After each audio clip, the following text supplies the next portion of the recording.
session for the PD folks. They do ask us to share the recording for folks who couldn't attend. And I am juggling on my small screen, so I'm going to try to keep an eye on chat, but feel free to unmute and stop me as we talk today because I want this to be useful to you. But first, let me introduce myself and welcome you all officially. My name is Emily Bond. I am a librarian at CRC. I've been here for about 16 years. I am currently our department chair, but usually I wear a few different hats. I work with our research help librarians, I work with our lending services, and I work with managing our electronic resources so that students can log in and connect to things that we have, and then a few other things.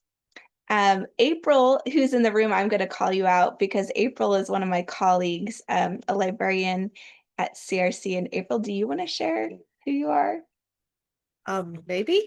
I'm an adjunct librarian here at CRC. I've been here since 2019, so through all the fun. And I'm looking forward to helping students on the reference desk and professors with instruction as needed. So it's great to work with everyone here. Thank you. And April actually has served as an LTT for our library. So some of you may know our colleague Andy Adkins Pogue, who is currently the zero textbook cost coordinator for the college, which is reassigned out of the library. And so we've had some wonderful librarians come in to kind of substitute for her, and April has done that role last year for us. On the screen, you will see the QR code. I'll also share it at the end so you can save your comments until you've actually heard anything that I have to share today. But the feedback is useful for the PD folks. Feedback to me directly is fine too. I'm happy to hear your thoughts and suggestions. I have a presentation, but I am going to kind of give us a little taste of it and then a few caveats. So first off, my goal for today was to share some data on CRC library services and discuss how we in the library attempt and really strive to support student success in your classrooms. And I just wanted to talk about ways that you can engage with and share information about library services and also answer questions. Um, I am, I'm going to admit it's been already, it feels like kind of a long day. I've been to several sessions and I know some of you, I've seen some of your names and faces in other sessions today. So I thought it would be helpful maybe to pause since we're kind of later in the afternoon.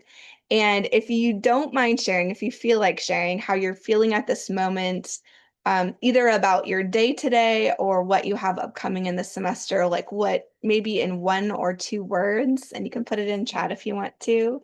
How are you feeling right now? Helpful for me to know.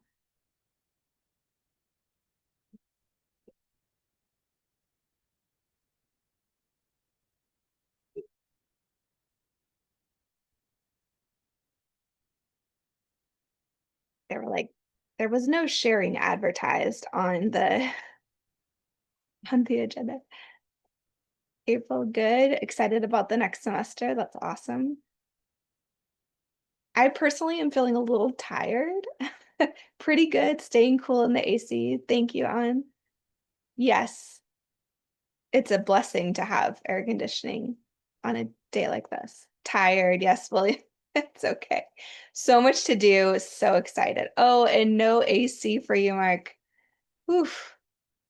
And Martin has caffeine and ready for this. Okay. Well, thank you. That's helpful to know.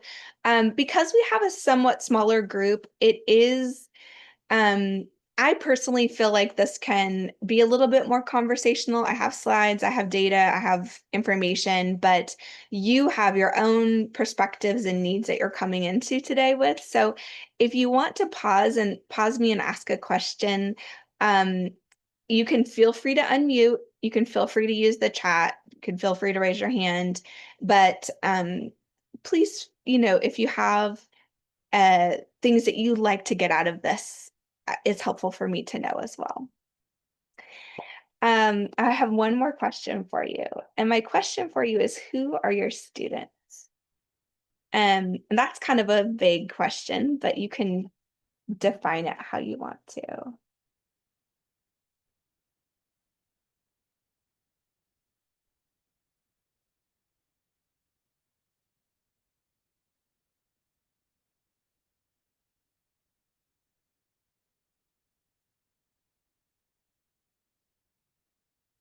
You can share your discipline, you can share some characteristics that you know about your students, maybe the club that you're supporting.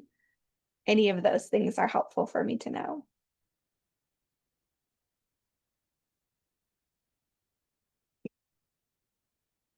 That. Thank you. Chemistry. Wonderful.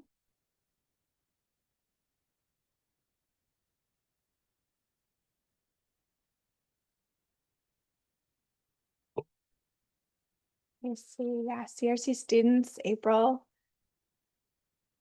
And we have a diverse group of students in the library. Yes. And we have diverse students in your classrooms, right? Students are from all over the community who share some level of interest in theater or performing. Yes. Wonderful. Thank you. So in the library, your students are our students. So I just thought it might be helpful to kind of get a picture of the students that we see engaging with and using library services. I'm sorry, I'm trying to get the chat screen so I can see it, but not have it take over my world. Um, Welcome as you're coming in the room. Thank you for being here. So who does the library serve? We pulled some data last year based on students who had library loans. So it's not necessarily the entire population of students who use the library, but people who have borrowed something from us. And this was just from fall 2024. 50% of library users are affected by poverty. 28% of library users are first generation college students. 75% are people of color. And library users are more likely to have one or more of the characteristics, either be enrolled in a student support service, so potentially DSPS, or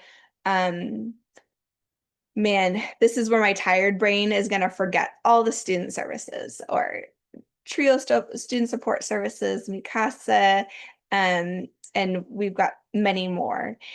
Our library users are more likely to be female and be African American, Hispanic, Latina, or Native American than proportional to the student body.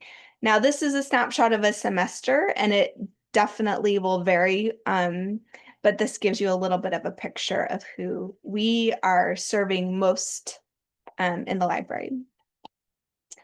I want to welcome as you come in, and if you have questions or want to share any information in the chat, that's helpful for me as well. Getting my chat out of the way, not getting it out of the way. There we go. All right. So this is another question for you. And my question for you is, what do your students need to be successful on day one of your classes? So you can share in the chat, you can share out loud if you'd like to.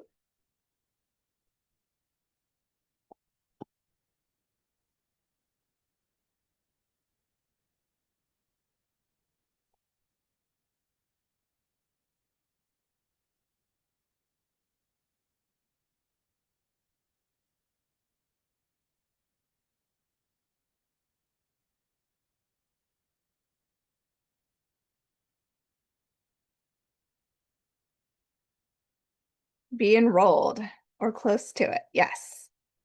They got to get into the class, right?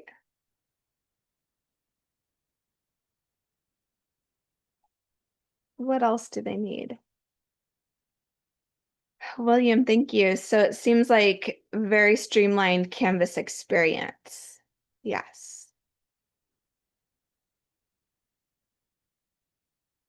Just having the ability to navigate and figure out their way around Canvas. Yeah. Just be present.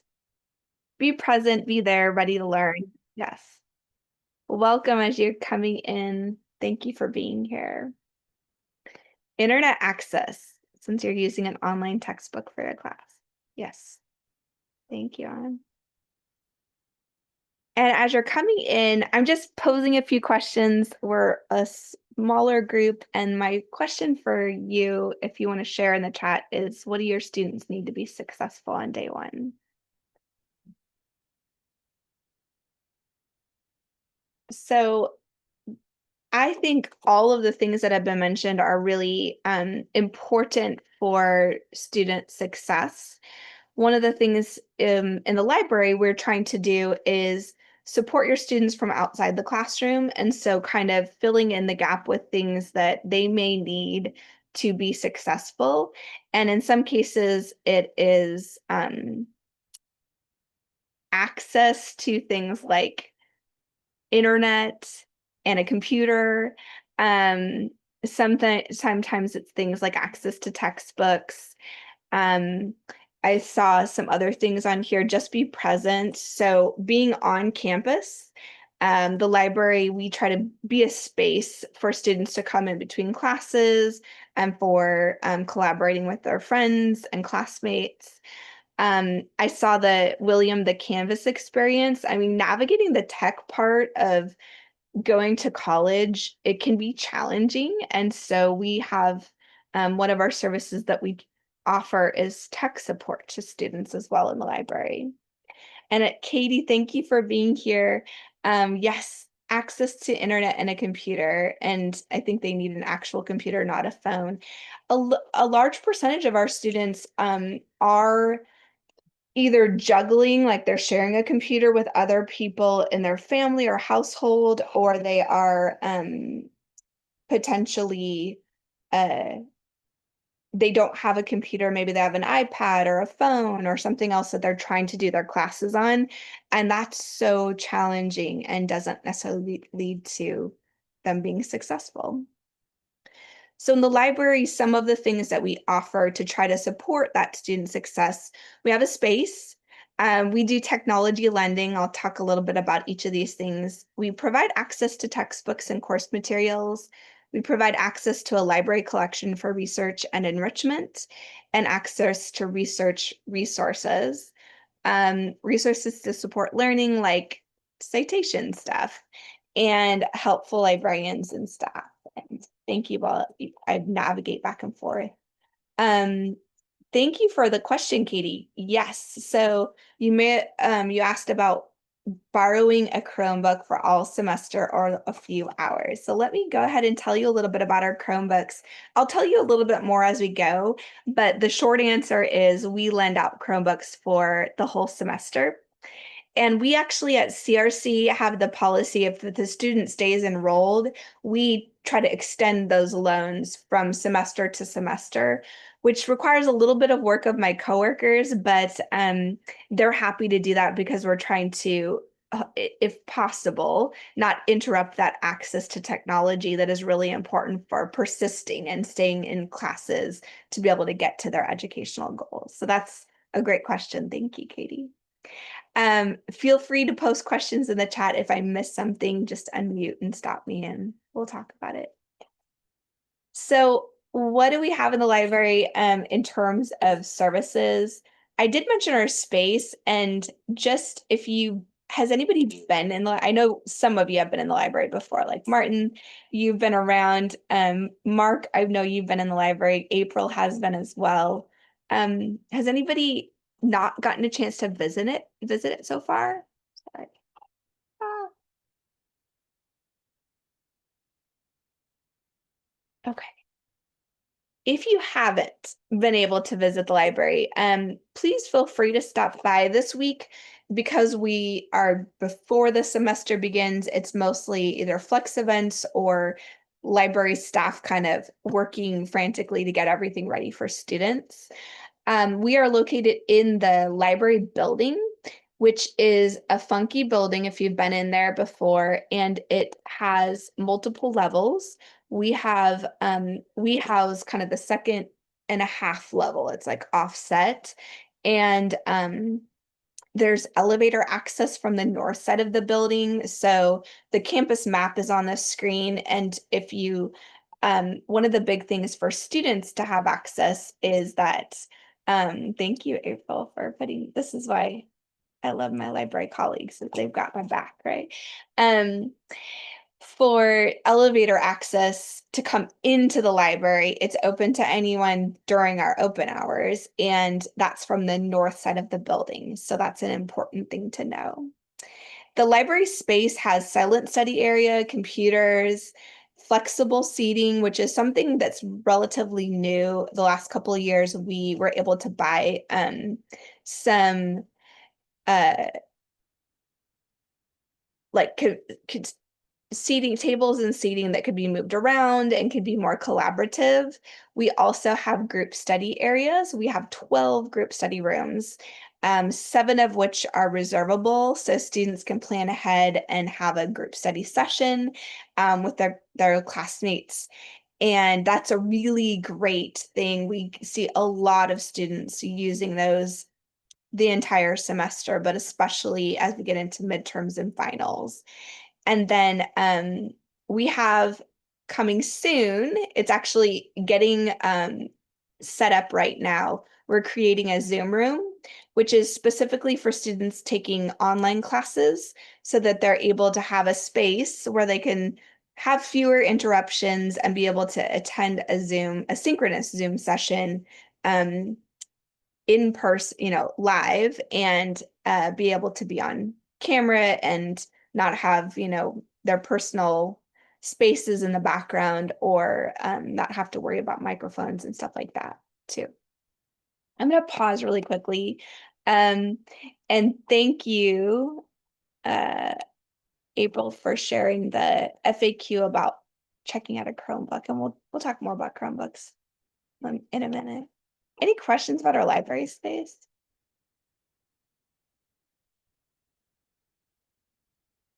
So one of the needs that was mentioned was that students need access to internet. And I think that we really see that in the data about who's visiting the library. So the library, we are the lab that's open the latest on campus. So we open 8 a.m. to 8 p.m. Monday through Friday during the fall and spring semesters. And then we're open on, I said Monday through Friday, Monday through Thursday, and then we're open on Fridays as well. We have a ton of people come through our doors. And so people are coming in to use the space and access Wi-Fi and use the computers that we have available for students. And that's really important for things like access to textbooks that you mentioned on, and also getting their Canvas assignment done on an actual computer as well. Students use the space for studying, but then they also get help, and we're going to talk more about that in a few minutes. Any questions about our library space? Have you seen anything or curious about anything we offer?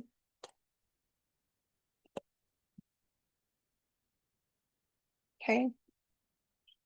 Um, One of the things that I think is notable is the library is the main computer lab on campus too. They use library computers for doing um, their homework and assignments, but then they also can come in and use other technology from us too. So we lend headphones and we lend calculators, charging cables, webcams, um, DVD drives if they need to go home and watch a film that maybe is only available in DVD, and so forth. So we've got a lot of technology for students to use. All right. So laptops and Chromebooks, we've mentioned this a couple of times, and the library does have a laptop and Chromebook lending program. It really we had it pre-pandemic, but it of course took off during the pandemic. And then since then, we've seen how integral it is to student success. We have some data about our laptop borrowers. So we lend laptops and Chromebooks to any student enrolled at CRC. Um, Our borrowers are more likely to be in a student support program, more likely to be people of color, female, affected by poverty, and first generation college students. So we see some of those characteristics that were shared about our library users kind of carrying over into our lending for laptops and Chromebooks. We lend laptops and Chromebooks for the semester. And again, if the student enrolls in the upcoming semester, we extend loans again the following semester as well. The laptop and lending is free as long as the students, we need them to eventually return the device. And that if they stop taking classes and don't return it, then we deal with that. How do students get a Chromebook? So we have a request form, and April shared our FAQ in the chat. So I'm just going to go to that really quickly. Students fill out a request form, and it comes to our staff people. They just double check that they're enrolled, that they don't already have a Chromebook or a laptop checked out, and then they lend one to the students. So my colleague Saria was busy working this week getting laptop loans out to students because we started lending them already so that day one they can be ready to access your textbooks, get into Canvas, and do their coursework. Um, I want to pause and see if there are questions about our laptops or Chromebooks, how students can use them or what's available.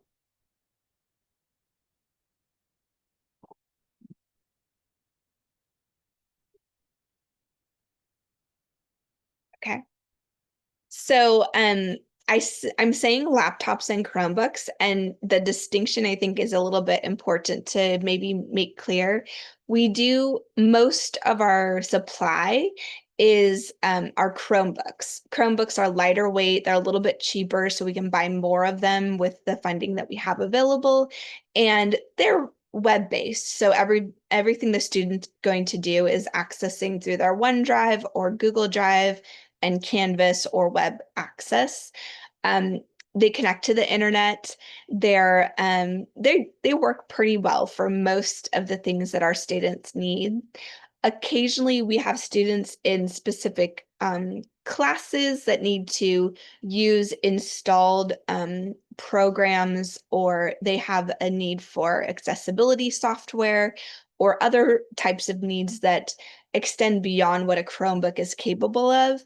And so we do have a small supply of actual Windows-based laptops that students can borrow, and those have a little bit more capability. Um, and if you have a student in your classes that has a need like that, you can let me know. We'll get them set up. Okay, I'm gonna keep on going, but feel free to pop any questions in the chat. All right. So one of the other big things that we do in the library is we support access to textbooks and course materials. So I put a couple of things on the screen, and I'm going to kind of go through them really briefly and then talk a little bit about how you can, if you want to, help your students access your textbooks and course materials from the library. So the library has a reserve collection, which are books that students can use in the library. They're short-term and long-term loans. So depending on how many copies of a book we have and how many courses are using the book, um, we lend textbooks out anywhere from 2 hours all the way up to the full semester. And that is a big proportion of the loans that we do each semester, is giving access to textbooks that are reserved textbooks. Students save a lot of money by borrowing textbooks from the library because we do know that whether you're using a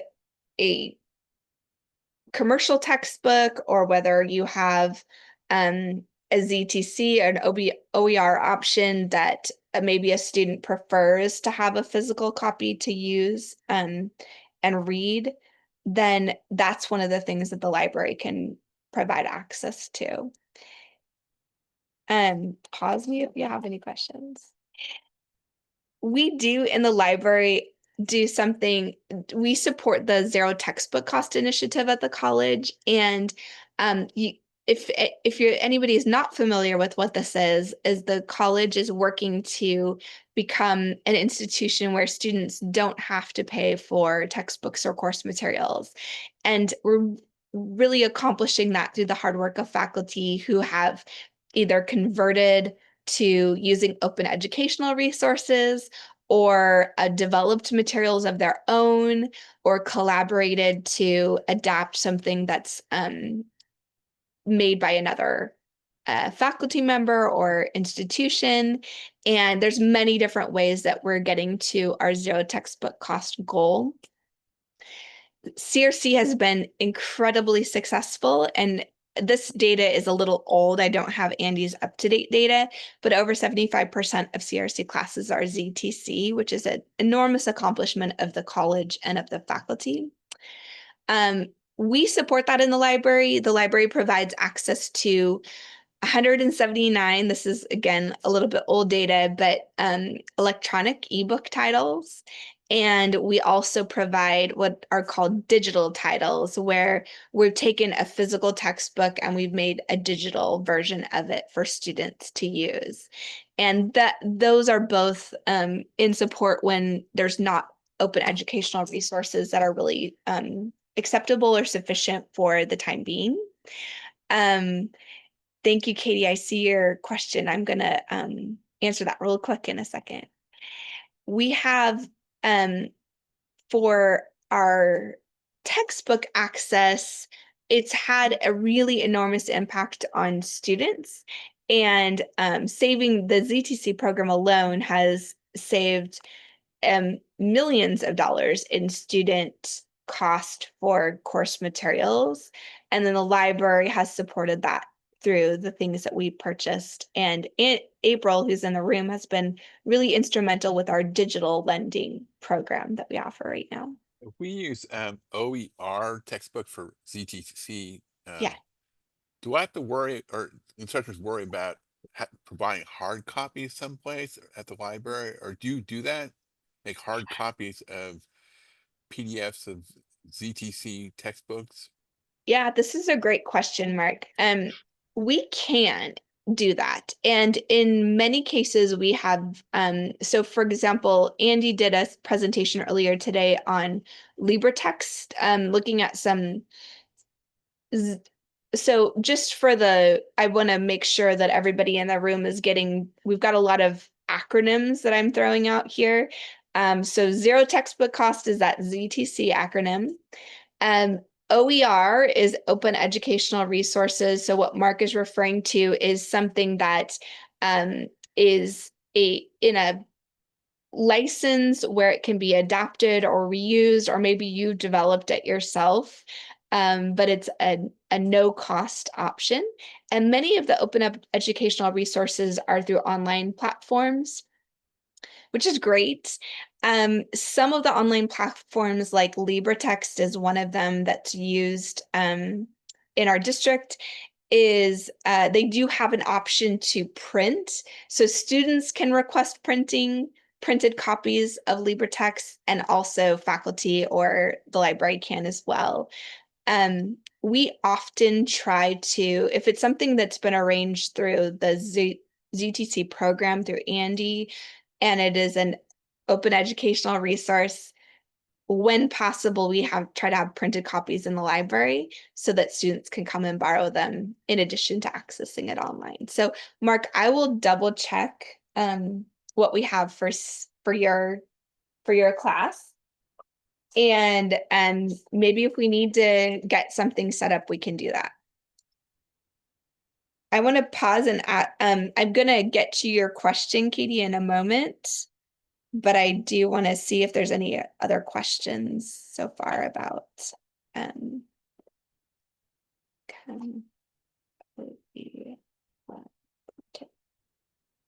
okay.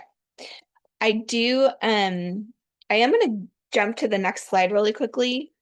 And that is just to give a little bit of a sense. So whether you're using a commercial textbook, an open educational resource, a resource from the library, like a digital textbook or a ebook, it's really helpful for you to fill out this it's a reserve request form. And if you look at today's email, there's an email from my colleague, Sarya Naidu, who sent this out. And it's a chance for you to tell the library what course materials you're using. And if it's a zero textbook cost option, I guess I have to put in my email. We'll pretend I'm me. It does, even if it's a zero textbook cost option, it does help us to know and connect. So students, when they come to the library and they're asking about what book is, so and so using, then we can give them proper direction. If possible, we can link things through the library one search search tool. And if it's something that's a physical copy that we have or can obtain, then we can also have materials that students can check out and borrow for either short-term or long-term.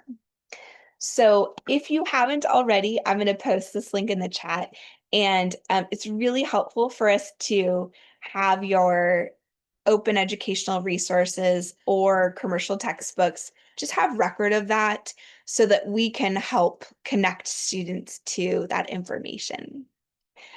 All right, I want to go back and answer Katie's question. Thank you so much for this. You said you sometimes offer extra credit for students to go to a museum. Public libraries offer free passes for museum or cultural events. Does our college library have everything like this? At the moment, I don't have anything in the library specifically for free passes to a museum or cultural event. There are sometimes events that we hold or collaborate on. We also have coming up this fall, there's going to be a new program. I think the name is called like Student Navigator. I have to get the actual correct name for you. And it's going to be a chance for students to engage with different student services on campus and get like a stamp and a passport kind of thing to show what they've come and visited. And tutoring will be involved. Some of the student support services in the library will be involved in that as well. If you're thinking of something else, let me connect with you and we will see if maybe there's something I can get access to for your students to use.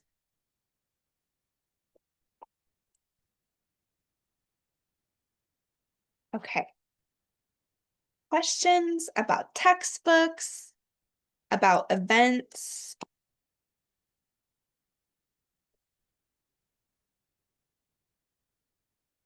All right. Thank you so much. So one of the other things that we offer in the library is information literacy and research instruction. And I have a slide here, but I want to kind of pause and acknowledge when Mark came in, you mentioned that with AI, things have changed for your students with accessing research and information. And I think that's an important thing to acknowledge that. Yes. Thank you, Katie. Sorry, I'm trying to keep a look at chat. So we live in an interesting time right now, right? These are interesting times where students, we had a session earlier today about media literacy and infusing media literacy in our classrooms.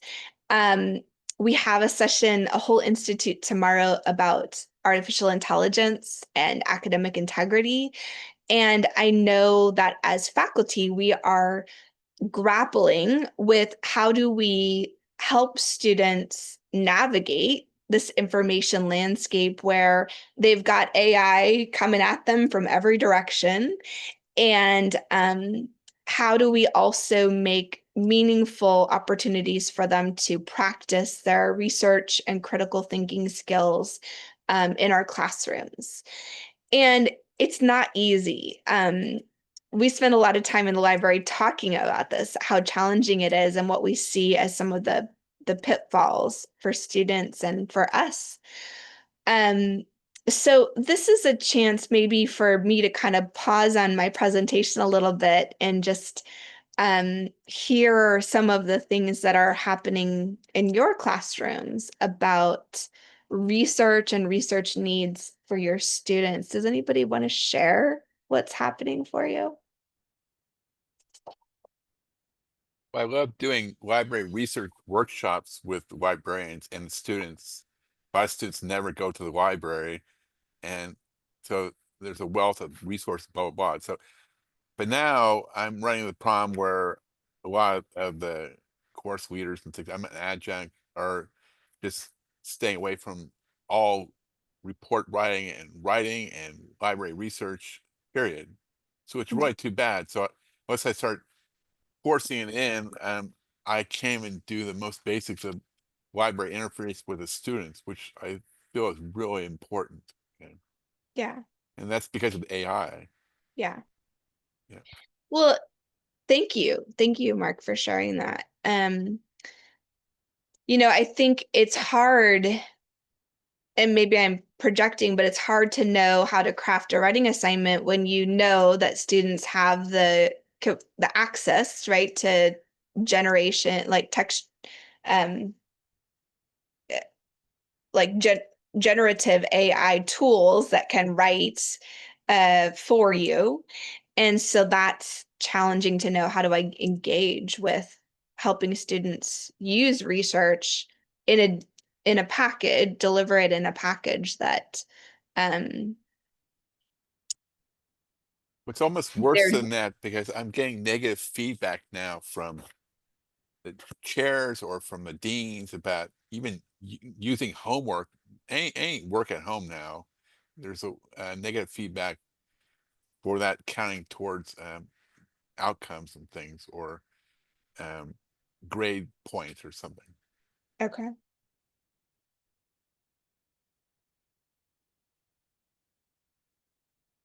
I want to is that um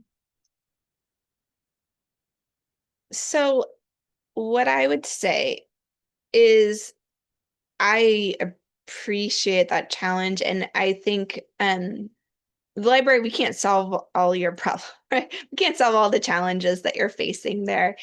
But one of the things that I think we are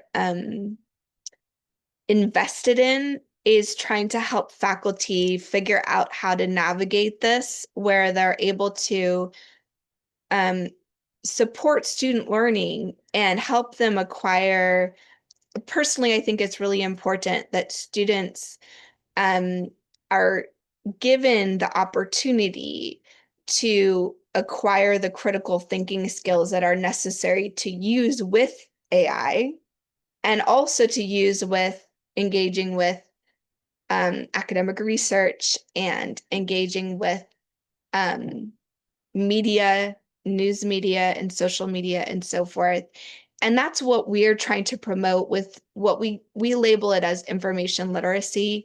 It's really the set of skills where you're thinking critically about the information you're consuming, whether it's created by humans or computers or a combination of the two. Um, we kind of have had some very traditional ways of doing library instruction in the past, and I'll admit that they often maybe privilege or focus more heavily on some of the traditional forms of research through books and academic journals and so forth. But I do think we're in a stage right now where we need to um, be helping students focus on um, welcome if you're just coming in. Thank you for being here. Helping students focus on the skills to be critical and thoughtful and ethical consumers of information, whether it is in whatever manner it's generated. I personally think maybe there's a case for saying that a traditional research paper doesn't work in your classroom, but maybe there's another way to engage with research in a different way, whether it's sharing. I used to work with one of the pharmacy tech instructors, and we would focus on looking up medication information on websites and then look at some of the what's the word? Some of the less reliable information that we could find on websites and the more reliable or the actual the the places where you can get the correct information to be relying upon as a professional in the field. And so I think sometimes that research component is not necessarily just to produce a traditional old-fashioned research paper, but it's also in what ways will the students coming through your subject area need to engage with information and use it effectively to accomplish whatever that goal is. So whether it's being able to look at film critiques or being able to look at like a medical information, like I mentioned earlier for the pharmacy tech. All right. So we have one of the last things that my colleagues have really been heavily involved in, and we're kind of embedding it in all of our library instruction opportunities. We provide library instruction a lot of different ways, and it's labeled library instruction, but I think I would look at it a little bit broader as, I don't know, information literacy instruction. And I know that's using a jargony term from the library, but we are focused on many different types of information that students might need access to. So one of them is just access to campus resources like a tour of the library. In some cases, students need help finding materials for a research need. Sometimes they're needing to understand kind of different types of information packaged in different ways. More often, we're starting to talk more about legal, social, and ethical issues around information use and how to critically evaluate information and sources, how they're created, who's responsible. Earlier today with media literacy, we were talking about the like linguistic framing and kind of what our authors trying to put forward and how does that impact what we're receiving as a researcher. But we also can talk with your students about generative AI. And if you want us to do that, we could kind of adapt it to what the conversation you're hoping will be. We also want to know what your policies are in class and what the challenges are. Tomorrow, just for a plug for the PD Institute, I'll be there with several other colleagues, different disciplines, not just librarians talking to you. But we're going to be talking about AI and how it's impacting teaching in the classroom and what are some strategies, what are some concerns, opportunities maybe there too. All right. I want to see if there's questions, thoughts, chat, anything. So in the library, we provide research instruction through like research sessions, but we do a lot of things that are not necessarily where you have to dedicate time out of your classroom, because I know time is a premium as you're teaching throughout the semester. So we do research guides where we try to customize resources that you can embed in Canvas and students can access some recommended things. We provide citation tools. We have some asynchronous library research tutorials, and April has been heavily involved with these. She's our lead for our research tutorials right now. And these have lessons that can be assigned in whole as a set, or they can be assigned individually for students to kind of get familiar with the research process.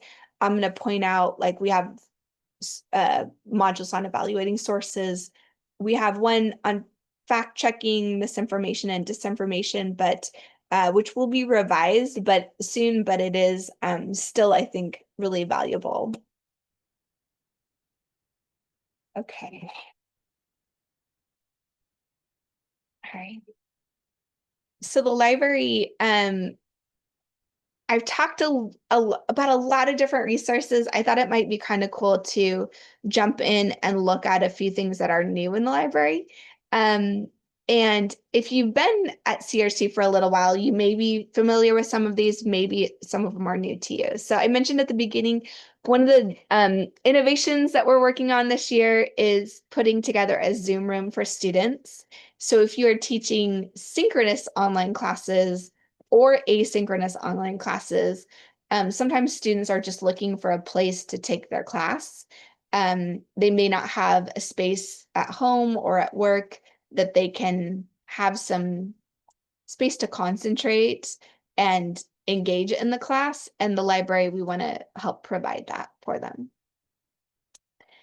One of the other innovations that we were able to get a grant from the foundation from this year is helping with some student success supplies.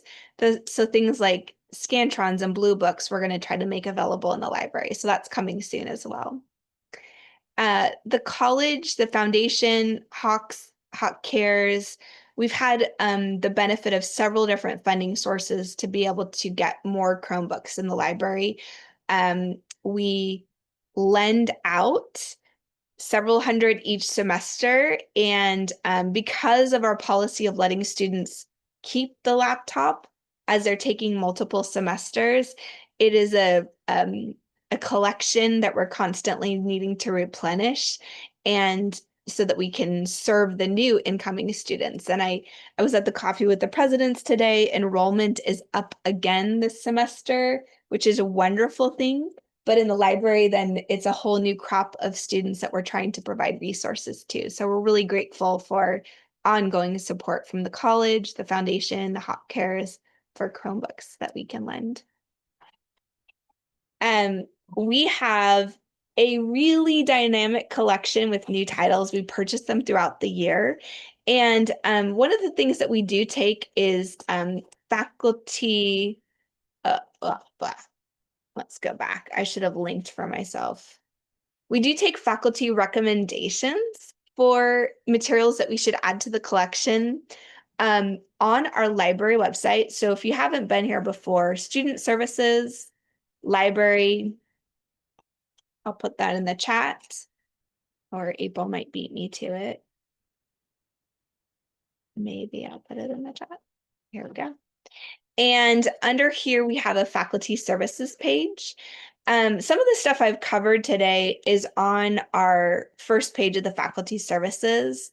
But we also do have some like subpages with more detail, more information. And we do have liaison librarians who are like a point person for different disciplines and career and academic communities on campus.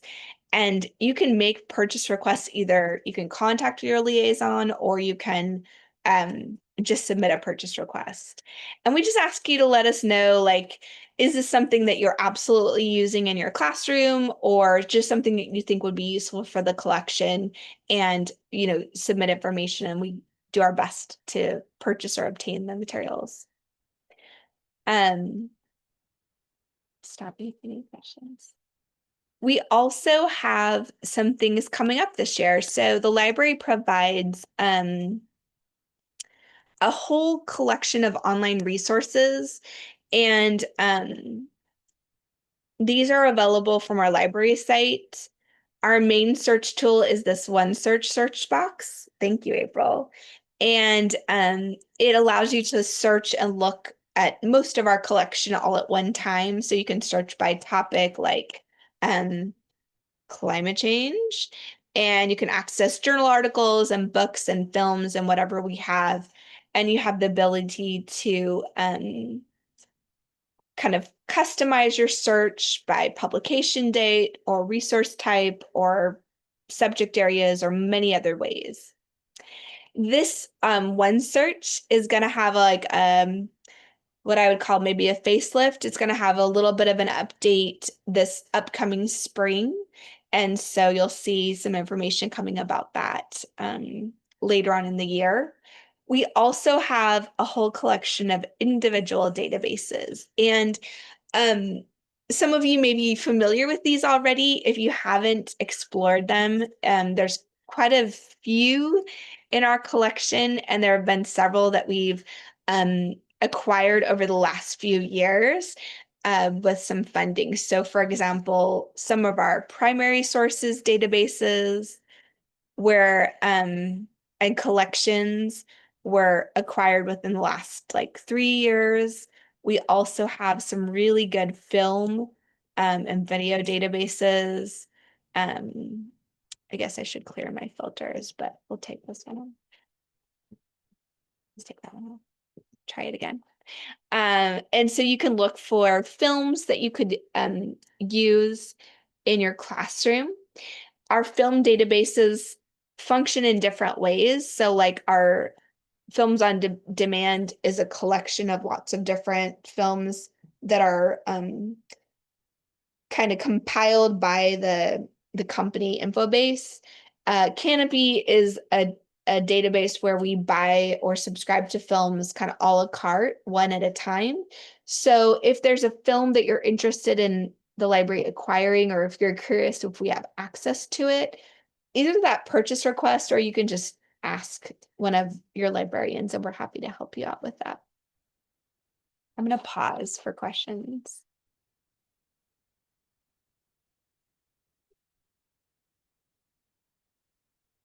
All right. Okay. As we're like kind of getting close to the end of our time, I just want to also point out some of one of the things that the library we're trying to do is really support our students outside the classroom and also you as you're teaching. For students, we do provide research appointments, one-on-one time that a student can spend with a librarian, either in person or on Zoom. And students use these. They often will come back to us multiple times for support. And it gives us an opportunity to give them a little bit more attention and help them kind of navigate that research process. At the very beginning of the session, one of our attendees mentioned, how do students navigate Canvas? On day one, they need help to be able to do that. And the library, we provide technology support. We're one of the only places that provides support directly to students. So students can come in, they can call in, and they can get help with navigating Canvas, Okta logins. That's like a big headache in some cases. Troubleshooting, how do they get into their passwords and get everything set up so that they can access all of e-services and Canvas and Google Drive and all the things that they need. April's right. We have a really amazing student tech help specialist, Kano, and then we also we have student leaders who work in the library and provide student help or tech help as well. The first couple of weeks of the semester, we're going to have a little additional help from the Learning Resource Center for technology support. And then the other thing I have on here is our Ask a Librarian. So you'll see the icon on our library site, and we'll see if I can get out of my presentation. Maybe not. Okay. On our library site, and it's this Ask a Librarian link. During the semester, this is a live chat, and our librarians from CRC are online, as well as some of our sister colleges, answering questions both for faculty and for students. So it's a great way to kind of get some quick help. After hours, there's also librarians online, but it's a global cooperative. So sometimes it's a librarian from another college or university around the world. I just want to thank you so much for your time and your attention today. I did kind of get to the end of my slideshow, and I'm going to stop sharing in a second here, but I do want to share again. So the PD committee really values having your feedback on the professional development sessions that you've attended this week. And so you can scan this, and I'll also just post the link in the chat so you can fill it out from there as well if you'd like to. But I'm gonna just pause. I'll stop sharing so I can actually see your faces or your screens, and see what kinds of questions you have, or if there's something I covered that you'd like more detail on, or a different need that I didn't talk about that maybe I could answer for you. So thank you so much for being here. And if you need to jump off, that's okay too. Thank you, Gladys. Our fearless leader is in the room. Gladys is our dean for the library and learning support services, which includes tutoring and our labs on campus. And thank you, Gladys, for being here. Thank you, Emily. I appreciate everybody, and thank you for sharing all this wonderful information with us. Have a good one, everyone. Thank you. So I'm going to pause the recording. So if we just want to chat, or if anyone has questions, we